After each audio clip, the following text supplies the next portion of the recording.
guys, it's me, Gilberto Espinoza, the creative director of Dogwood and Fern and your Mayesh 2021 Design Star. Today we're here located at Luz Love in downtown San Diego, and I'm gonna be demonstrating you how to create an amazing tablescape. I love tablescapings because tablescapings, they're always so much fun, especially because they can use in any type of event. Could be a wedding, could be a party, could be a brunch. There's many ways to create a tablescaping. And the tablescape for today, it's about a croquet party, right? So come on in and we will talking about all my inside creation process, from the mood board to the setup and everything to make this look cohesive. Come on, let's start. All right guys, we're gonna start with the setup right now. But before that, I want to talk about the product and show you some of the product we are using that is in our mood board, okay? So we have this amazing Beatrice garden roses. We got golden mustard roses, quicksand roses, pale yellow ranunculus, poppies, Icelandic poppies, daffodils, this amazing Japanese sweet peas, and some narcissus. Again, this is from Mayesh, and this is gorgeous. So now, talking about the mechanics, we are using this Oasis Iglu. Why this? Because part of the idea of this tablescape is to make it look very organic. So I don't want to show any of the mechanics, and I don't want to show like a vase or a compote. So this is gonna look very organic, like a garden is growing on from the table. All right guys, I wanna show you an amazing trick, especially with the quicksand roses. I love quicksand roses myself because it's a very neutral color, so they go with everything. And the texture and the way they open is amazing.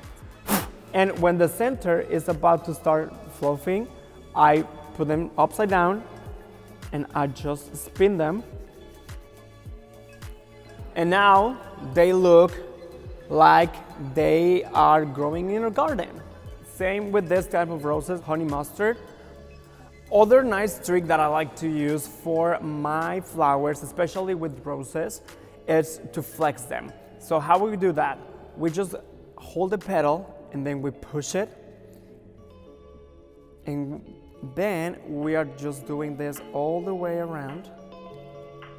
So by doing this, it's gonna give us the illusion that the rose grow in our garden and is fully bloomed. And it looks very pretty. All right guys, let's just start it and let's bring this tablescape to life.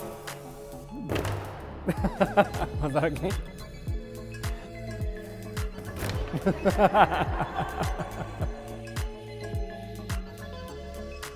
Perfect guys, so this is the centerpiece that we're gonna be using to create this tablescaping.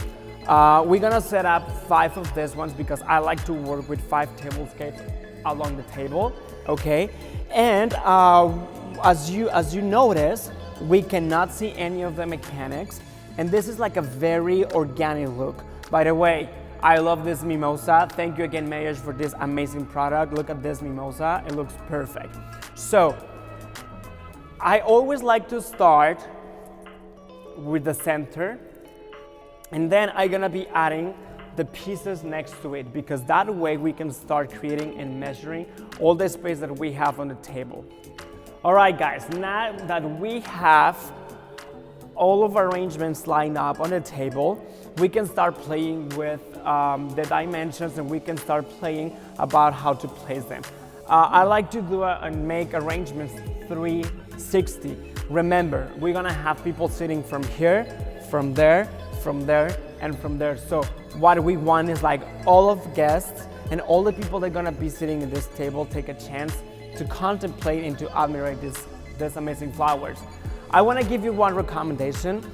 Usually I like to process my flowers, so that way I can let them bloom and they look like this. They look like they're ready. Just remember that for an event, flowers usually they go to waste. So I recommend you to use the bloom when they're like fully bloom, because that's when they look pretty, and at the end of the day, you can toast them. All right, so now what I'm going to do, I'm going to cover these areas right here with some sheet moss. So that way it's gonna look, this is growing on a table. So now by adding the moss, I'm gonna add the moss in between the arrangements. So that way it's gonna give us the illusion of they are connected, that is growing from the ground, okay? And then we're gonna add some moss as well on the edges, on the front. So that way everything looks connected and all the mechanics they're hidden. And we're gonna do that all the way to the table. All right, guys, so this is the step number 1 to create a tablescape, right? We already have our arrangements set up on the table. We created basically like a table runner with florals. So this is the illusion of a table runner with florals. So instead of using a table runner literally with a piece of fabric, we are using a table runner with moss. So for now, we're gonna go to step number 2, which is set up the plates and the tabletops. So let's start it.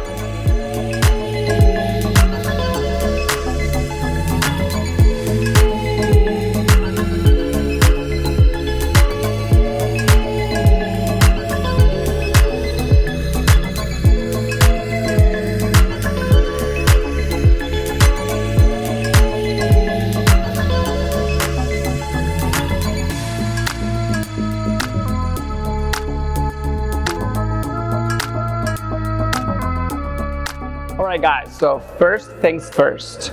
In order to create any kind of event, I always like to have a mood board or a vision board. Why? This is so important in the creative process, because the mood board or the vision board, they're gonna help you to bring all those ideas to light, right? I always get my ideas and my inspiration from art, from history, from colors, from textures, from nature, from everything. So all this brainstorm that you're having, you can put it on paper and create a mood board. For today mood board, we are using references as the summer of the 1920s. We are using as references very organic looks, and of course a croquet party. Thank you so much guys for tuning in. I hope that you really enjoyed this insight of my creating process. Remember, it's super important to have a mood board, right? Because the mood board always is gonna give us the insight and it's gonna break down our creative process. Thank you to my friends Adore Folklore, Velvet Fox Design, Catalog Atelier, Loose Loft, and all the production team, the videographer Ballerina Films, my photographer Jess by Darius, my dear friend and assistant Courtney from Bloom Floral. I hope guys you enjoy the whole creating process, and I really hope that I help you with your creating process as well. Thank you so much guys for tuning in, and until next time, and cut.